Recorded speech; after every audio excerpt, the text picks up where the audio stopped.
On the House floor Thursday, Speaker Nancy Pelosi announced that she will not seek re-election for House leadership. The remarks come after the Republicans managed to secure 218 seats needed to take control of Congress on Thursday. Pelosi's decision also follows a brutal attack on her husband late last month by a man who broke into the Speaker's house looking for her.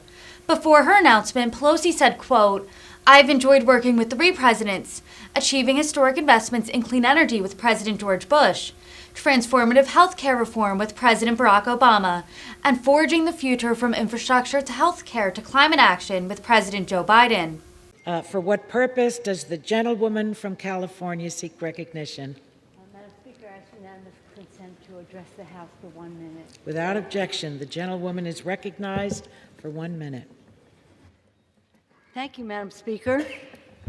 Madam Speaker, as we gather here, we stand on sacred ground, the chamber of the United States House of Representatives, the heart of American democracy. I will never forget the first time I saw the Capitol. It was on a cold January day when I was 6 years old. My father, Thomas D'Alessandro Jr., was about to be sworn in for his 5th term in Congress, representing our beloved hometown of Baltimore. I was riding in the car with my brothers, and they were thrilled and jumping up and down and saying to me, Nancy, look, there's the Capitol. And every time I'd say, I don't see any Capitol. Is it a capital A, a capital B, or a capital C? And finally, I saw it. A stunning white building with a magnificent dome. I believed then, as I believe today, this is the most beautiful building in the world because of what it represents. The Capitol is a temple of our democracy, of our Constitution, of our highest ideals. On that day,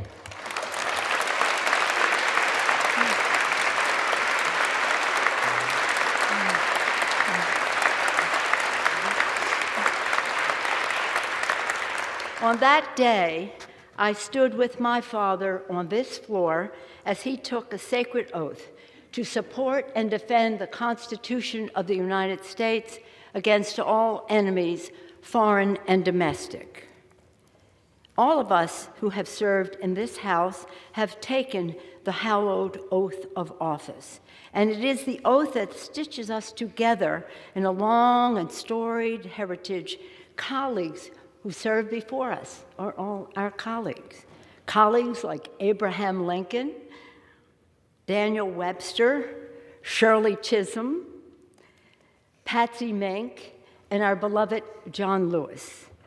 Personally, it binds me as a colleague to my father, a proud New Deal congressman and one of the earliest Italian Americans to serve in the Congress.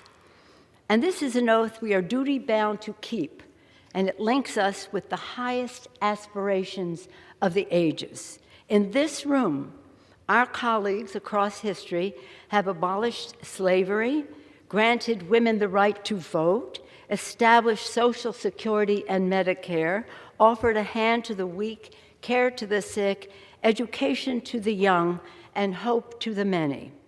Indeed, it is here, under the gaze of our patriarch, George Washington, in the People's House, that we have done the people's work. My colleagues, I stand before you as Speaker of the House, as a wife, a mother, a grandmother, a devout Catholic, a proud Democrat, and a patriotic American, a citizen of the greatest republic in the history of the world.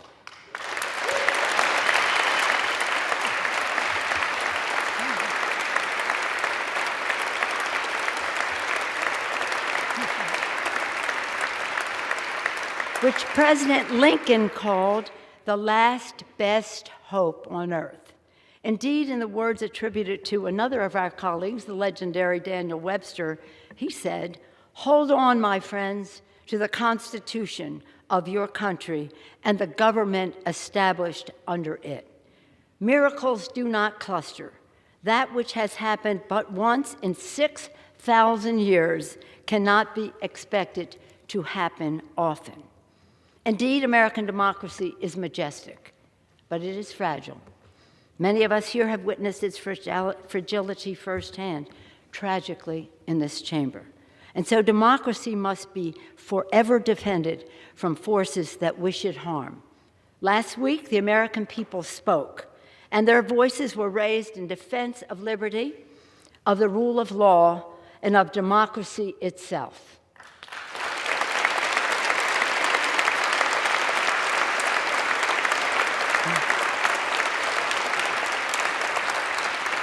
With these elections, the people stood in the breach and repelled the assault on democracy. They resoundingly rejected violence and insurrection, and in doing so, gave proof through the night that our flag was still there.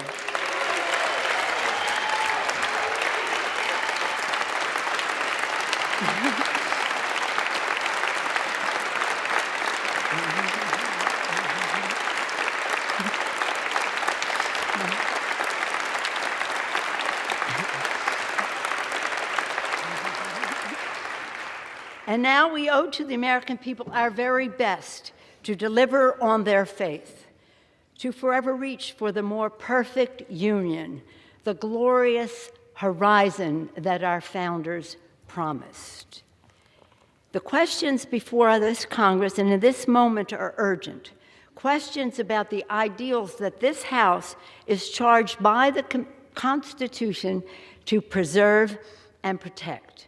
Establish justice, ensure domestic tranquility, provide for the common defense, promote the general welfare, and secure the blessings of liberty to ourselves and our posterity. Our posterity, our children. Babies born today will live into the next century, and our decisions will determine their future for generations to come. While we will have our disagreements on policy, we must remain fully committed to our shared fundamental mission, to hold strong to our most treasured democratic ideals, to cherish the spark of divinity in each and every one of us, and to always put our country first. In their infinite wisdom, our founders gave us their guidance, e pluribus unum, from many one. They could not have imagined how large our country would become or how different we would be from one another. But they knew we had to be united as one. We the people, one country, one destiny. It has been with great pride in my 35 years in the House I have seen this body grow more reflective of our great nation, our beautiful nation.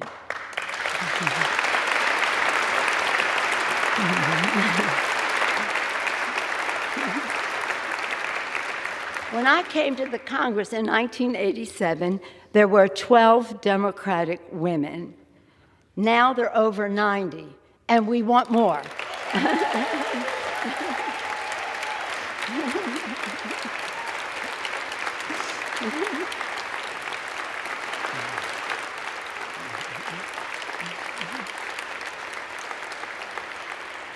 The new members of our Democratic caucus will be about 75% women, people of color, and LGBTQ. And we have brought more voices to the decision-making table. When I entered leadership in 2002, there were 8 of us. Today, there are 17 members of the leadership. When I first came to the floor at 6 years old, never would I have thought that someday I would go from homemaker to House Speaker. In fact, I never... In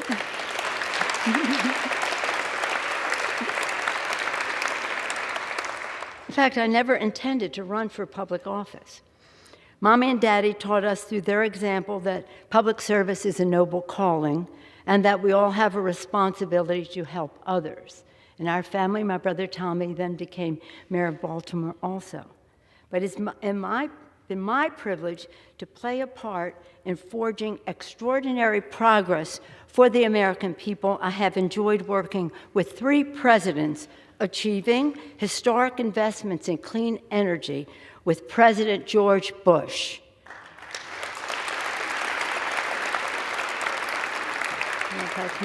Transformative health care reform with President Barack Obama.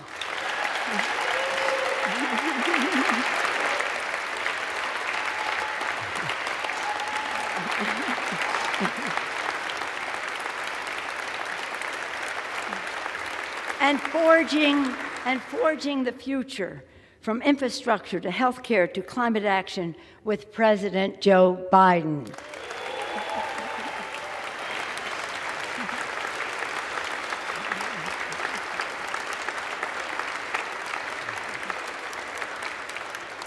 Now we must move boldly into the future, grounded by the principles that have propelled us this far and open to fresh possibilities for the future. Scripture teaches us that for everything there is a season, a time for every purpose under heaven. My friends, no matter what title you all, my colleagues, have bestowed upon me, speaker, leader, whip, there is no greater official honor for me than to stand on this floor and to speak for the people of San Francisco. This I will continue to do as a member of the House, speaking for the people of San Francisco, serving the great state of California, and defending our Constitution. And with great confidence in our caucus, I will not seek re-election to Democratic leadership in the next Congress. For me, the hour's come for a new generation to lead the Democratic caucus that I so deeply respect. And I'm grateful that so many are ready and willing to shoulder this awesome responsibility. Madam Speaker, standing here today, I'm endlessly grateful for all of life's blessings. For my Democratic colleagues whose courage and commitment with the support of your families have made many of these accomplishments possible. In fact, could not have been done without you. For my dear husband, Paul, who has been my beloved partner in life and my pillar of support, thank you. We're all grateful for all the prayers and well wishes as he continues his recovery. Thank you so much.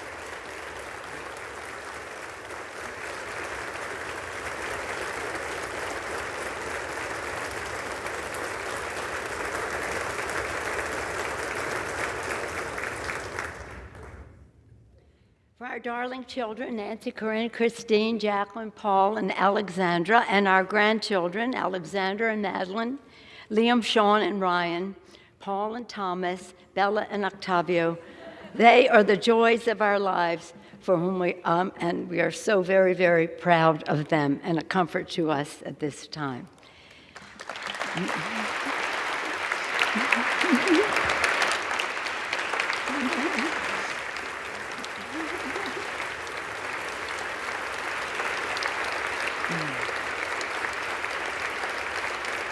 And for my brilliant, dedicated, and patriotic staff, under the leadership of Terry McCullough, working together, the finest group of public servants the House has ever known. Thank you all so much.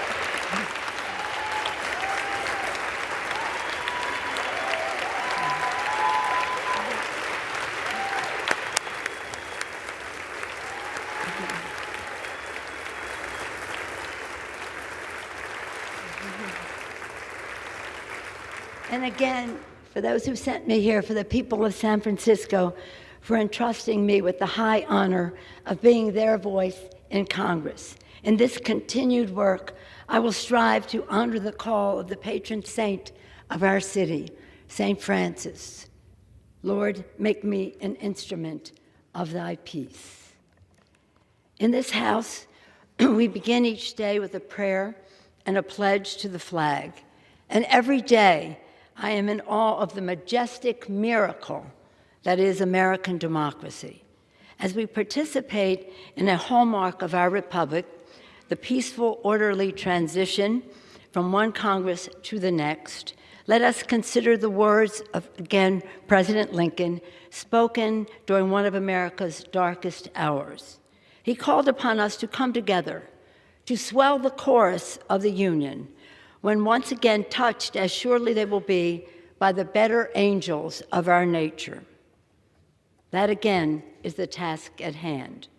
A new day is dawning on the horizon, and I look forward, always forward, to the unfolding story of our nation, a story of light and love, of patriotism and progress, of many becoming one, and always an unfinished mission to make the dreams of today the reality of tomorrow. Thank you all.